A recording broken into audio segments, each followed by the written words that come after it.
ఇక్కడ మీరు చేయవలసినటువంటి పనేమిటంటే, సోమవారం రోజున శివుడికి చెరుకు రసంతోటి కనుక అభిషేకం చేయించుకున్నట్లయితే, ఆర్థికంగా ఏర్పడినటువంటి ప్రతికూలతలన్నీ కూడా తొలగిపోతాయి. ఇక 25వ తేదీ మధ్యాహ్నం 1:32 నుంచి 27వ తేదీ సాయంత్రం 4:41 వరకు ఉండేటటువంటి సమయంలో ఇది మీకు ధనలాభ సూచనలు కనిపిస్తూ ఉన్నాయి. కుటుంబంలో ఏదైనా వివాదాలు కనుక ఉంటే ఆ వివాదాలు సద్దుమణుగుతూ ఉంటాయి. కానీ మాట్లాడేటటువంటి మాట మీద నియంత్రణ అనేటటువంటిది చాలా అవసరం అని చెప్పాలి.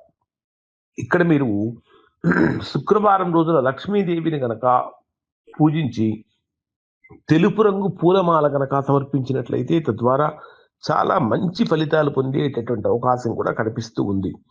27వ తేదీ సాయంత్రం 4:41 నుంచి 29వ తేదీ సాయంత్రం 6:30 గంటల వరకు ఉండేటటువంటి సమయాన్ని కనుక మనం పరిశీలించినట్లయితే ఇది బ్రహ్మాండమైనటువంటి సాహసోపేతమైనటువంటి నిర్ణయాలు తీసుకోవడానికి, వాటిని అమలు చేయటానికి, గతంలో చేసినటువంటి పొరపాట్లు సరిదిద్దుకోవటానికి కలిసొచ్చేటటువంటి కాలంగా ఉండబోతుంది. అంటే చేసేటటువంటి ప్రతి ప్రయత్నము కూడా ఫలితం దిశగా అడుగులు పడబోతూ ఉన్నాయి. కమ్యూనికేషన్ చాలా గొప్పగా బలపడుతూ ఉంటుందని చెప్పాలి. అన్ని రంగాలలో ఉన్నటువంటి వారికి ఇది చాలా అద్భుతమైనటువంటి కాలంగా ఉండబోతూ ఉంది. అయినప్పటికీ ఆంజనేయ స్వామి యొక్క దర్శనం చేసుకోవటం చాలా మంచిది.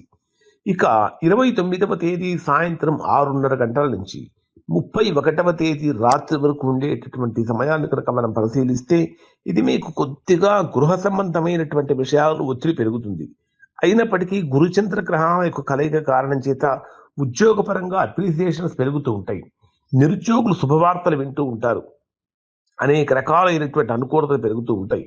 స్థిరాస్తులకు సంబంధించినటువంటి చర్చలు కూడా ఇంట్లో జరుగుతూ ఉంటాయి. ఇంట్లో శాంతి సహనం అనేటటువంటి చాలా అవసరం. ఇక్కడ మీరు గురువారం రోజున పసుపు దానం చేయటం, గురుమంత్రం పారాయణం చేయటం వల్ల మంచి ఫలితాలు పొందుతారు.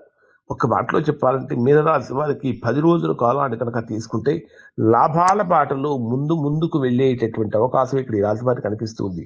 మరి ఇప్పుడు మనం చెప్పినటువంటి ఫలితాలు మీనరాశిలో ఉన్న అందరికీ వర్తిస్తాయి. ఎవరికైతే వర్తించడం లేదో, ఎవరైతే తీవ్రమైనటువంటి ప్రతికూలతలు పొందుతూ ఉన్నారో దానికి కారణం ఏమై ఉంటుందంటే వారి యొక్క వ్యక్తిగత జాతకంలో ఏర్పడినటువంటి దోషం యొక్క ప్రభావం అయి ఉంటుంది. అటువంటి సందర్భంలో ఒక్కసారి మీరు మీ యొక్క వ్యక్తిగత జాతకాన్ని విశ్లేషణ చేయించుకొని దోషం ఎక్కడుందో తెలుసుకొని దోష నివారణ కనుక చేయించుకుంటే చక్కగా సత్ఫలితాన్ని పొందే అవకాశం ఉంటుంది. ఇవి మీనరాశి వారికి సంబంధించినటువంటి ఫలితాలు. శుభం.